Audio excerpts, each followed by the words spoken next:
I know you guys have probably heard me say this a gazillion, trillion, billion times, but you're supposed to grow and evolve and change. That's the point.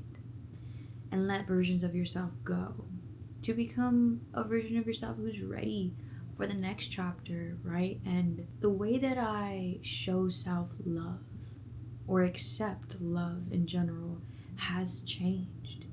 And it has been a really challenging or interesting journey because I'm letting go and moving forward from a version of me who wasn't toxic, right? Like, it is so easy to let go and release things that are toxic, that don't serve you, because it's so loud and it's so apparent that these things, these mindsets, these people, places, things, they are toxic. And I want to say it's easy, but it's easier because it's shedding. You feel good when you do it. But what I'm doing now is releasing a version of me who was practicing self-love, which wasn't toxic. So that's where I'm at right now, you guys, is finding who I am after learning the self-love. But self-love looks different now than it did. And that's what we're going to talk about.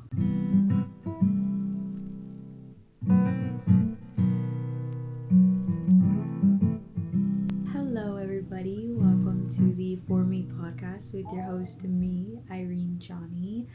I do this for the little me, and hopefully through my words and my presence, I help somebody feel seen, heard, and a little less alone. And hopefully I can help you love the little you within you, so we can really create the life that we want, because self-love and healing is success, and the spiritual journey is the healing journey. So let's get into it. So the way that I show myself love self-love, the way that I express self-love, there you go, has changed a lot. And again, to reiterate, it has been a journey of it's not confusing, but it is an intriguing chapter of my life, because the routines that I was partaking in or doing, helped me find myself and love myself. For example, when I was really understanding self-love, and when I was going through that, I was alone. The theme of my life has been loneliness. I found love, healing in my sovereignty, in my solitude. I needed to be alone through all of these years because my life was really dependent on relationships, personal relationships, I suppose.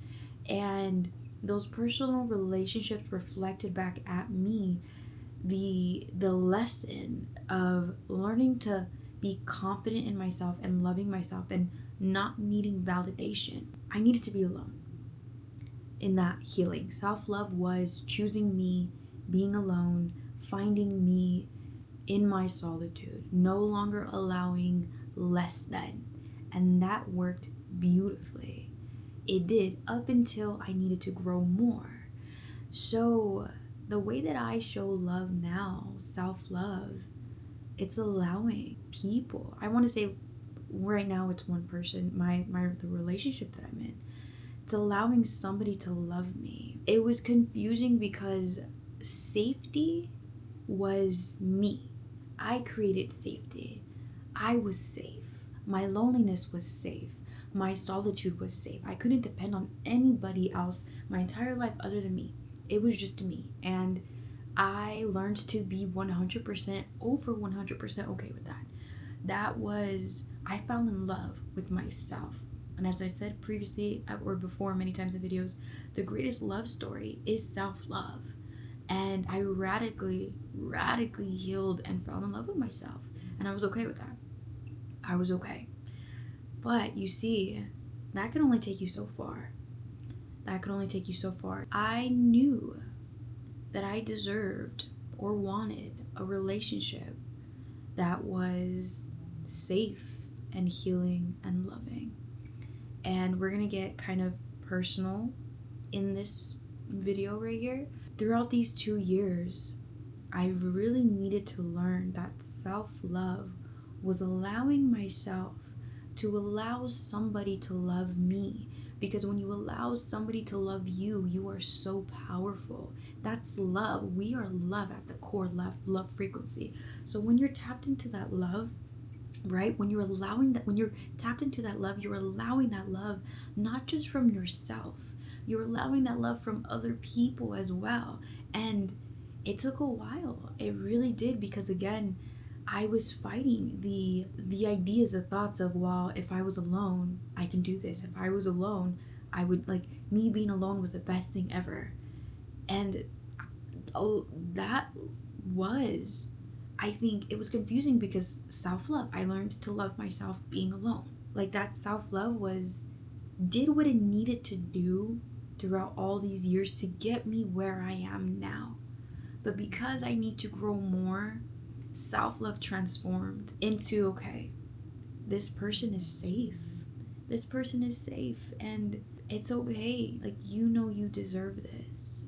And so self-love was learning to allow myself to be loved, because I never felt loved.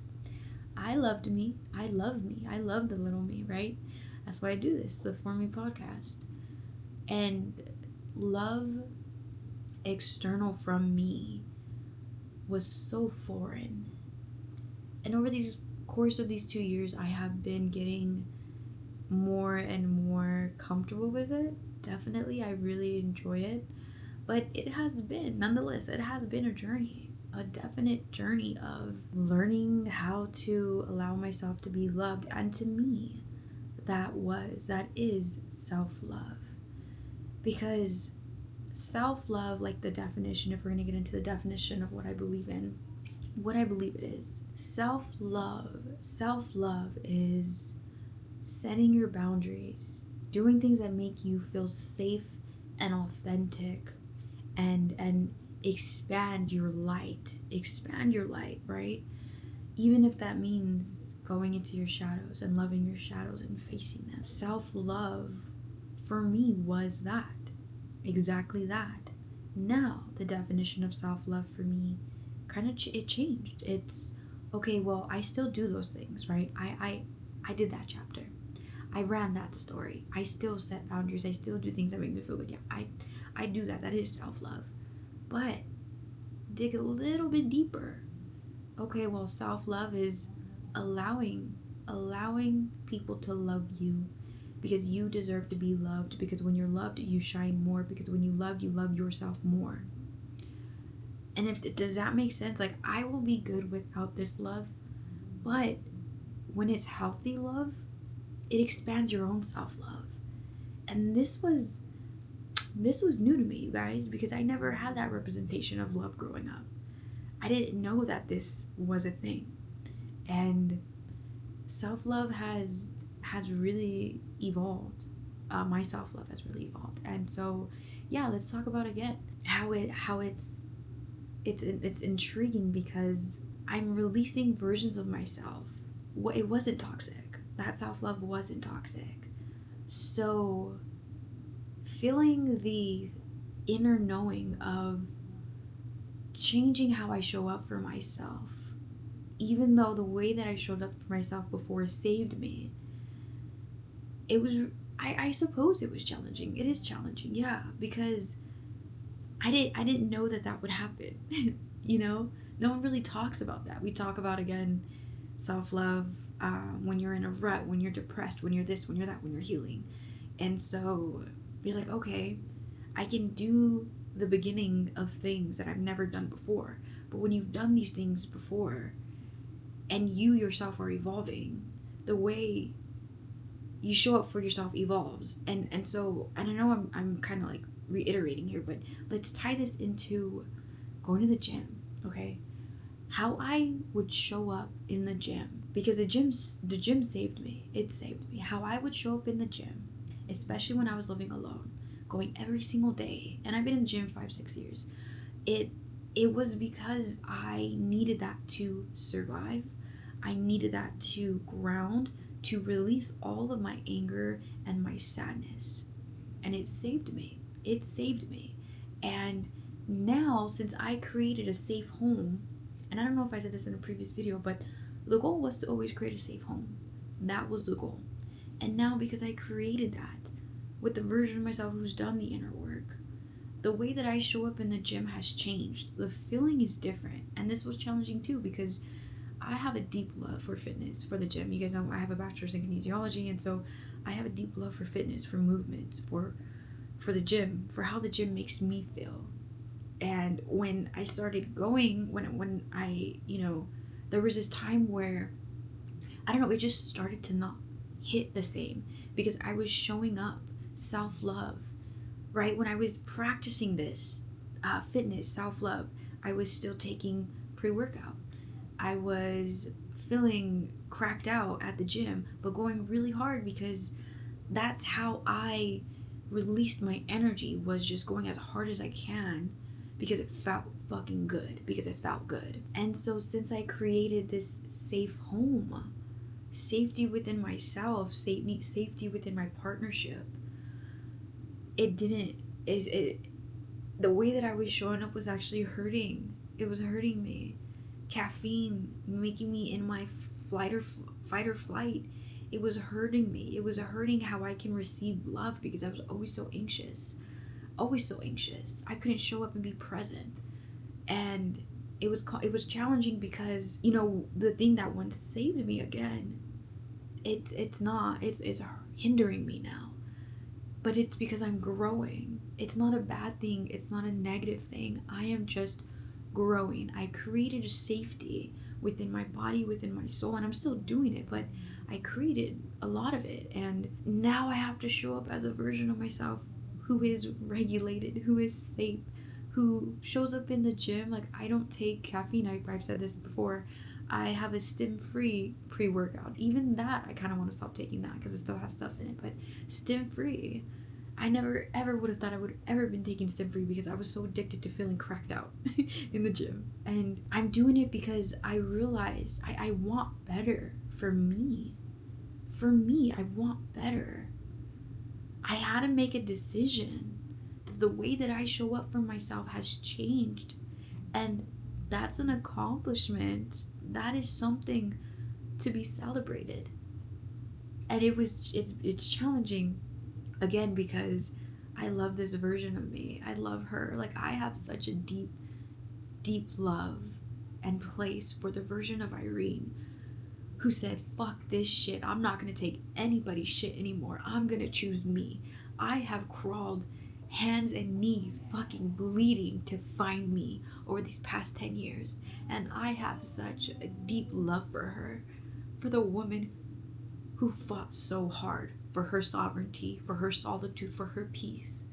And I think that's why it was really challenging, because I did it. Like, again, the goal was to create a safe home, and I did it. But now I need to show up for that Irene, for me, as a version of myself who's more grounded now, who doesn't need to participate in self-love. That was helping her survive, because I survived. I'm no longer surviving. I am fucking thriving. And, again, releasing the versions of me that showed self-love, that wasn't toxic. It was a realization, revelation, I don't know, whatever you want to call it. And it's really beautiful, because, like, it's an accomplishment. It's a celebration. And yeah, I just wanted to talk about that, because I didn't know that this was going to be another journey to embark on. Like, it is such a deep spiritual human experience, understanding, psychological, I suppose. I don't even know how to explain it. Of, like, when you're deep in the knowing, you're so connected to your body and your soul and your spirit that you can feel when it's time to release, when it's time to move forward. And you don't even, like, it's not like you have these guidelines, but you just feel it. And so it comes in as this reoccurring thought as, oh shit, like, the gym feels different. I'm not allowing myself to be loved because I'm hurting the relationship, because my loneliness, it helped me, but it doesn't help me anymore. What is going on? The things that I once needed, I don't need anymore. I need to evolve and let go, even though it saved me. And so it comes in as that feeling, as that thought, right? Like, you see the miscommunication, you see the feelings of it not really feeling good anymore, and then you start to question. And then that's when this premonition comes in, this knowing of, oh, I think it's because I'm growing. I think it's because I'm growing.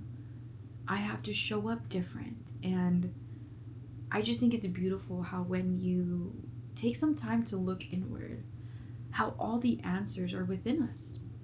All the answers are within us, right? If you take the time to listen to what you're feeling, to feel it, to analyze the things that are going on in your life, the conflict within you. It's beautiful how you can transform and grow and dissolve another layer again. But you're doing it, in a version of yourself who has stepped into their power. When you're doing it in this chapter, for me at least right now, doing it as a version of myself who has stepped into her power. And again, this is just confirmation that for my journey, everybody's different. I don't know if you resonate, but I'm always going to be growing and evolving and releasing things and meeting new versions of who I am. And it's constant through my life. And it is beautiful. It is beautiful when you don't give up and you see yourself doing it now in a phase. It's like, oh, I've been here before. I know.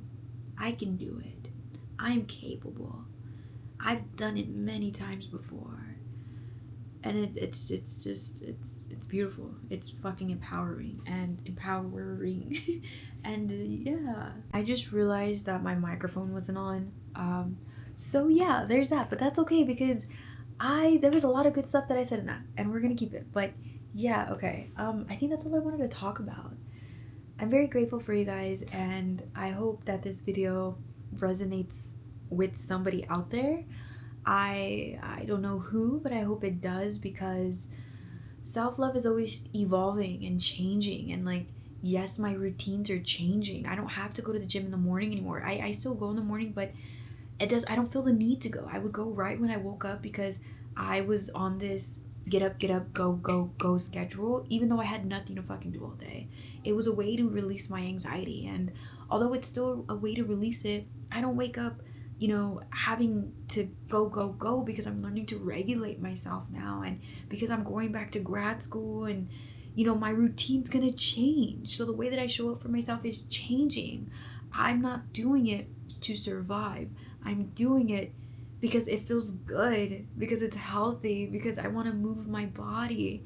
I'm showing up for myself through self-love in ways that are calming. It's calming, and that calm feeling is what I've always wanted.